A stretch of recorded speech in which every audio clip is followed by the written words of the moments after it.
માં એકથી વધુ પેન્શન અપાતા દાયકાઓ જૂના કાયદાને આખરે ખતમ કરી દેવાયો છે।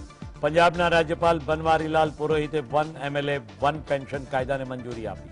પંજાબમાં ભગવંત માન સરકાર દ્વારા પસાર કરાયેલા બિલને રાજ્યપાલની મંજૂરી મળી ગયા બાદ જાહેરનામું બહાર પાડવામાં આવ્યું છે। હવે ધારાસભ્યોને એક જ ટર્મ માટે જ પેન્શન મળશે। આ અંગેની માહિતી આપતા મુખ્યમંત્રી ભગવંત માને ટ્વીટ કરીને કહ્યું કે મને પંજાબીઓને જણાવતા ખૂબ જ આનંદ થઈ રહ્યો છે કે માનનીય રાજ્યપાલે 1 MLA પેન્શન બિલને મંજૂરી આપી। નોટિફિકેશન બહાર પાડવામાં આવ્યું છે અને આનાથી જનતાના ટેક્સની ઘણી બચત થશે। પંજાબમાં ધારાસભ્યોને એક કાર્યકાળ પૂર્ણ કર્યા બાદ પેન્શન તરીકે 75,000 રૂપિયા મળે છે। આ બિલ પહેલા નિયમ હતો કે કોઈપણ ધારાસભ્ય 5 વખત ચૂંટણી જીતે તો તે 5 વખત પેન્શન સેવાનો લાભ મળતો હતો। હાલમાં લગભગ 250 પૂર્વ ધારાસભ્યોને પેન્શન સેવાનો લાભ મળી રહ્યો છે। આ નવો કાયદો લાગુ થયા બાદ હવેથી એક ધારાસભ્યને માત્ર એક જ પેન્શનનો લાભ મળશે।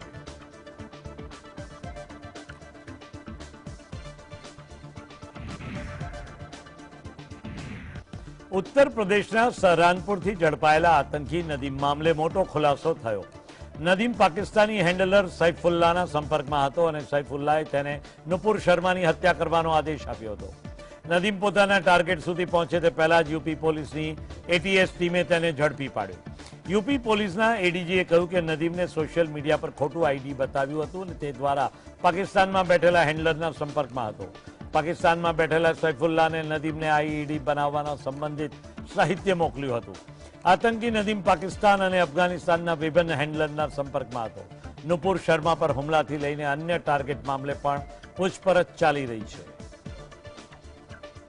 क्रिप्टेड चैनल के जरिए संपर्क हुआ। नदीम द्वारा fake Gmail accounts, virtual ID, Telegram ID India से संबंधित क्रिएट की गई और उसने अपने पाक हैंडलर्स को पाकिस्तान में भेजा, जिसके कारण वो इसलिए किया गया कि वो अपने डिजिटल फुटप्रिंट को छिपा सके। सैफुल्लाह द्वारा ही नदीम को IED बनाने के संबंध में एक मैनुअल ऑनलाइन भेजा गया, जिससे कि वो IED बनाने में निपुण हो सके तथा आवश्यकता पड़ने पे यहाँ IED को ब्लास्ट करके घटना कारित कर सके। इसके अतिरिक्त सैफुल्लाह ने नदीम को लोन वुल्फ अटैक के लिए चाकू से वार करने की ट्रेनिंग भी। સમગ્ર દેશ સ્વતંત્રતા દિવસની 75મી વર્ષગાંઠ ઉજવી રહ્યું છે ત્યારે સુરક્ષા એજન્સીઓ સંપૂર્ણ રીતે એલર્ટ છે। ખાસ કરીને 15 ઓગસ્ટને લઈને સુરક્ષા એજન્સીઓ દ્વારા આપવામાં આવેલા એલર્ટ બાદ દિલ્હી પોલીસ વધુ સતર્ક બની છે। સ્વતંત્રતા દિવસ પર લાલ કિલ્લા પાસે પતંગ ઉડાડવા ઉપર પણ પ્રતિબંધ લગાવી દેવાયો છે। લાલ કિલ્લા ઉપર હુમલા સંબંધિત સુરક્ષા એજન્સીએ પોલીસને સ્પેશિયલ એલર્ટ આપ્યું છે। ખાસ કરીને દિલ્હી પોલીસે કહેવામાં આવ્યું છે કે પાકિસ્તાનમાંથી ડ્રોન દ્વારા બોર્ડરના રસ્તે કેટલાક IED ભારતના અલગ અલગ ભાગોમાં પહોંચી ગઈ છે, જેને લઈને એલર્ટ રહેવા કહેવાયું છે। ડ્રોન દ્વારા હથિયાર પણ મોકલાયા હોવાનો અહેવાલ છે, જેમાં AK-47 જેવા હથિયાર પણ પાકિસ્તાન દ્વારા દેશના કેટલાક ભાગોમાં પહોંચ્યા હોવાના અહેવાલો મળ્યા છે, જેને લઈને પણ એલર્ટ જાહેર કરાયું છે। अच्छी बात है। तो यहाँ पे सजावट वगैरह कैसी हो रखी है? सजावट बहुत अच्छी है और बस बंदे बंदा अंदर से देख सकते थे। आज पहली बार घूम रहा हूँ पहली बार जी। लाल किला देखने आए, कैसा लग रहा है? काफ़ी अच्छा लग रहा है। 15 अगस्त का मतलब अपना इंडिपेंडेंस डे का टाइम है और विजिट करने का मौका मिल रहा है, पर बंद है, पर दूर से देखने का मौका मिल रहा है। अच्छा लग रहा है मुझे काफ़ी। यहाँ पर हमारे ससुराल है दिल्ली में, हैदरपुर में, तो यहाँ पर हमने सोचा यहाँ आए हैं तो रिहर्सल चल रहा है, देख के आए कि यहाँ पर रिहर्सल हो चुका है और जाने देख के बहुत अच्छा लग रहा है। 75वां महोत्सव है, बड़ा भाग्यशाली हम की मना रहे हैं। મુંબઈના આર્યન ખાન ડ્રગ કેસને લઈને ચર્ચામાં આવેલા NCBના પૂર્વ અધિકારી સમીર વાનખેડેને જાતિ સંબંધિત તપાસમાં ક્લીન ચીટ મળી। મહારાષ્ટ્ર સરકારના પૂર્વ પ્રધાન નવાબ મલિકે શાહરૂખ ખાનના દીકરાને જેલમાં મોકલવાના વાનખેડે પર સતત આરોપો લગાવી રહ્યા હતા। સમીર વાનખેડે જાતિ નકલી પ્રમાણપત્રના આધારે નોકરી મેળવી હોવાના આરોપો લગાવવામાં આવ્યા હતા, જેને લઈને એક તપાસ સમિતિની રચના થઈ. આ સમિતિએ જ સમીર વાનખેડેને ક્લીન ચીટ આપી છે. એટલું જ નહીં, અહીં ક્લીન ચીટના આદેશમાં લખ્યું છે કે વાનખેડે જન્મજાત મુસ્લિમ નહોતા. ઉપરાંત એમ પણ સાબિત નથી થતું કે વાનખેડે તથા તેમના પિતાએ ઇસ્લામ ધર્મ અપનાવી લીધો હતો. જોકે તેઓએ મહાર 37 અનુસૂચિત જાતિના હોવાનું સાબિત થાય છે. તેઓને ક્લીન ચીટ મળતા સમીર વાનખેડે પ્રતિક્રિયા આપતા સત્યમેવ જયતે કહ્યું હતું. हमारे जो माननीय मुंबई उच्च न्यायालय है, बॉम्बे हाई कोर्ट है, तो उस केस में, डिफामेशन केस में इंजंक्शन भी प्राप्त हुआ है और उसके अलावा भी शो कॉज नोटिस जारी की गई है कंटेम्प्ट ऑफ इंजंक्शन के लिए, और मैटर सब जुडिस है वो भी. तो इस सर्टिफिकेट में कुछ फर्क उस केस में पड़ेगा आपके मुताबिक आपको लगता है? इस बारे में मैं कुछ कह भी नहीं पाऊंगा मैं, लेकिन जो सच्चाई है तो वो सब सच्चाई इस ऑर्डर में आ चुकी है. एंड मैं काफ़ी आभार व्यक्त करता हूँ सिस्टम का, जुडिशरी का, महाराष्ट्र सरकार का, जो उन्होंने सच्चाई का और सत्य जो है वो बाहर निकाला है.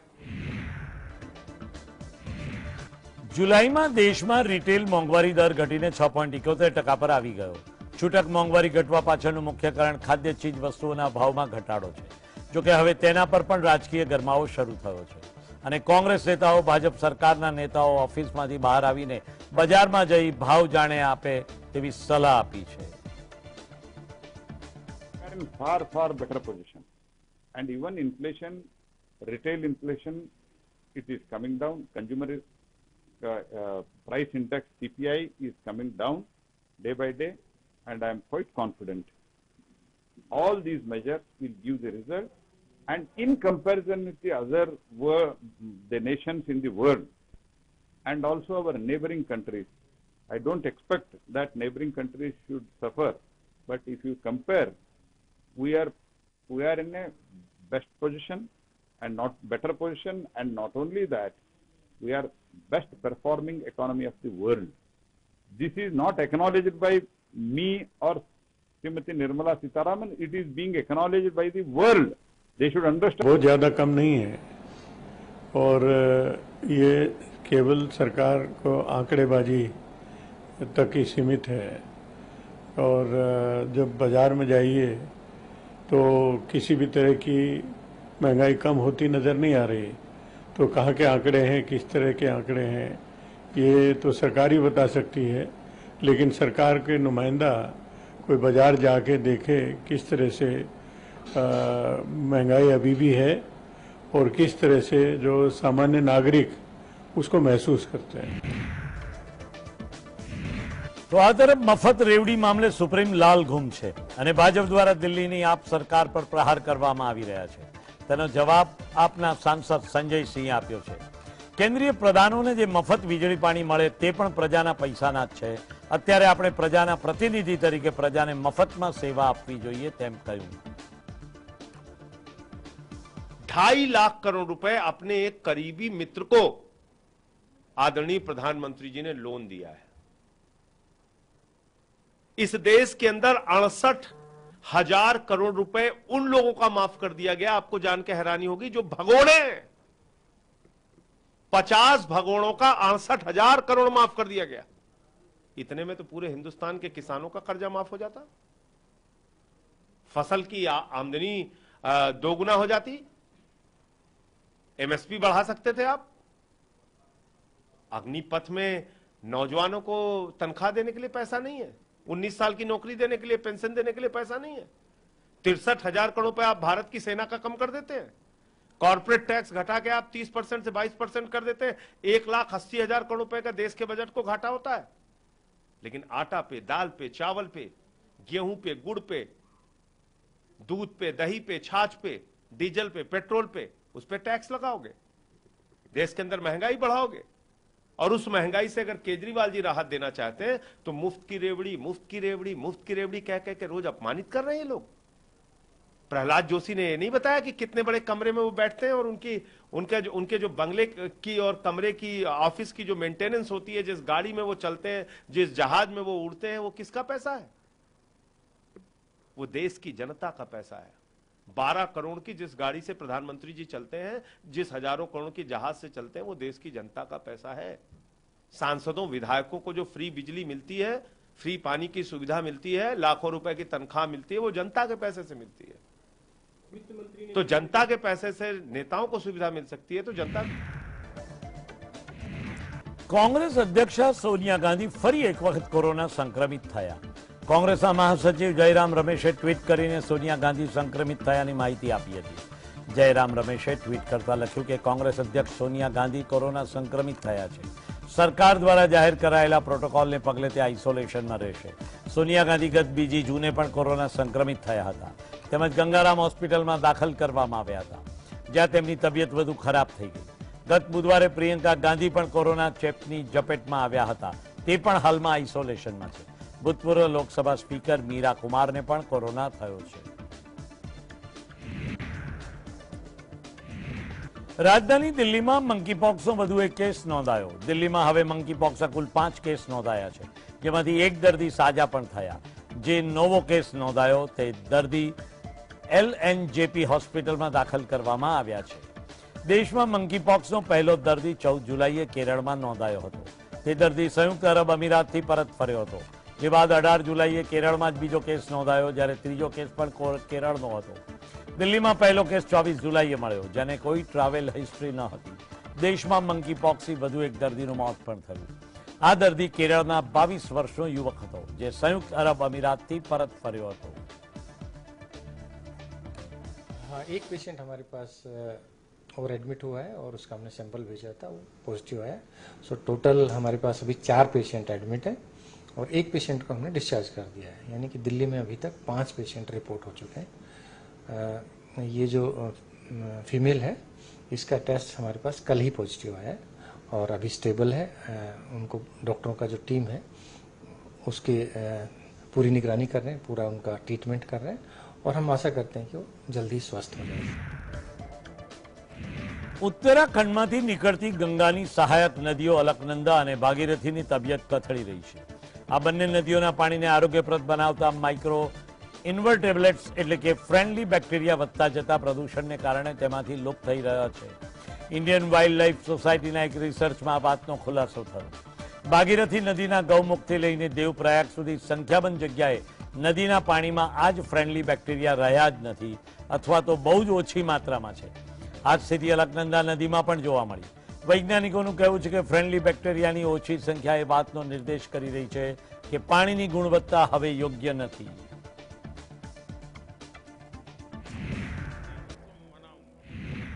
બર્મિંગમાં આયોજિત કોમનવેલ્થ ગેમ્સમાં શ્રેષ્ઠ પ્રદર્શન કરીને પરત ફરેલા ભારતીય ખેલાડીઓએ વડાપ્રધાન નરેન્દ્ર મોદી સાથે મુલાકાત કરી, જ્યાં પીએમ મોદીએ કહ્યું હતું કે રમતવીરોએ મેળવેલી સફળતાથી સમગ્ર દેશને ગર્વ છે.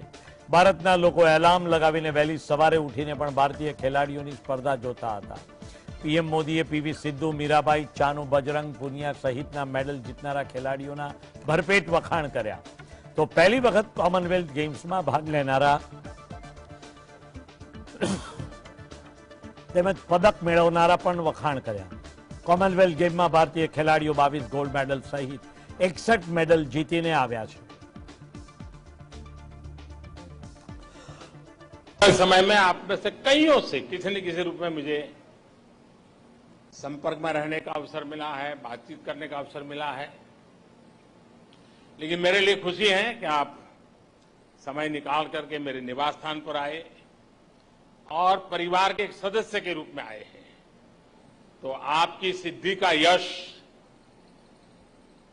आपके साथ जुड़ करके जैसे हर हिंदुस्तानी गर्व करता है, मैं भी गर्व कर रहा हूं. आप सबका मेरे यहां बहुत बहुत स्वागत है. देखिए, 2 दिन बाद देश आजादी के 75 वर्ष पूरा करने वाला है. एक गर्व की बात है कि देश आप सभी की मेहनत से एक प्रेरणादायक उपलब्धि के साथ आजादी के अमृत काल में प्रवेश कर रहा है. साथियों, बीते कुछ हफ्तों में देश ने खेल के मैदान में 2 बड़ी उपलब्धियां हासिल की हैं. कॉमनवेल्थ गेम्स में ऐतिहासिक प्रदर्शन के साथ साथ देश ने पहली बार चेस ओलंपियाड का आयोजन किया। न सिर्फ सफल आयोजन किया है, बल्कि चेस में अपनी समृद्ध परंपरा को जारी रखते हुए श्रेष्ठ प्रदर्शन भी किया है।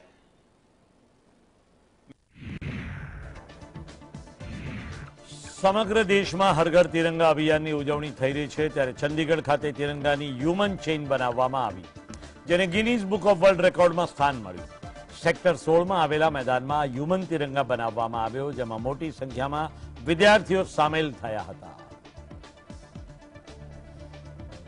जब Guinness book of world record create किया गया और मानव श्रृंखला में सबसे बड़ा तिरंगा या सबसे बड़ा झंडा जो है किसी भी देश का वो बनाना का काम किया गया, इतनी बड़ी फॉर्मेशन किसी ने दुनिया में नहीं की। उसके लिए मैं चंडीगढ़ यूनिवर्सिटी को, एनआईडी फाउंडेशन को आभार व्यक्त करती हूँ कि प्रधानमंत्री जी ने जो कहा उसको जमीन पर उतारने का काम और हर भारतीय को गौरवान्वित करने का काम चंडीगढ़ यूनिवर्सिटी ने किया। बहुत बड़ा मैसेज है, बहुत बड़ा मैसेज है, क्योंकि युवा शक्ति जिसने अमृत काल में देश की बागडोर संभालनी है और देश को आगे ले जाने का काम करना है, उनके अगर प्रेरणा भाव सही है और उनकी प्रेरणा अगर तिरंगा है तो मेरा देश सुरक्षित है, मेरी सभ्यता सुरक्षित है। और उसको लेकर ये सब जो युवा हैं उस तिरंगे को हाथ में लेकर आगे बढ़ेंगे।